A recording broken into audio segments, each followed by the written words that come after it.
Hello friends. ரீசெண்டாக நாங்கள் ஃபேமிலியாக திருநெல்வேலி மாவட்டம் அம்பாசமுத்திரத்தில் இருக்க மணிமுத்தாறு வாட்டர் ஃபால்ஸுக்கு போயிருந்தோம். குற்றாலத்தில் தண்ணி இல்லாதப்போ கூட மணிமுத்தாறில் சூப்பராக தண்ணி இருந்துச்சு.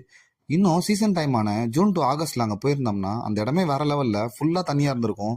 பார்க்கவும் ரொம்ப ரொம்ப அழகாக இருந்திருக்கும். மணிமுத்தாறு வாட்டர் ஃபால்ஸுக்கு முன்னாடியே பார்த்தீங்கன்னா மணிமுத்தாறு டேம் இருக்குது. இந்த டேமை காமராஜர் பீரியடில் 1959 கட்டினதா சொல்கிறாங்க. அந்த டேமும் பார்க்க ரொம்ப ஜெய்ஜாண்டிக்காக ரொம்பவே அழகாக இருந்துச்சு. நீங்க ஃபேமிலியா வந்தீங்கன்னா, ஒன் டே சூப்பரா ஸ்பெண்ட் பண்ணி, நல்லா குளிச்சு, விளையாடி, என்ஜாய் பண்ணிட்டு போகக்கூடிய ஒரு சூப்பரான இடம் தான் இது. லேடீஸ்க்கு ட்ரெஸ் மாத்தறதுக்கு தனி அறை இருக்கு. அதனால எந்த பிரச்சனையும் இல்ல. அவங்களும் ஜாலியா குளிக்கலாம். இந்த வீடியோ உங்களுக்கு பிடிச்சிருந்தா ஒரு லைக்க போடுங்க. Thank you.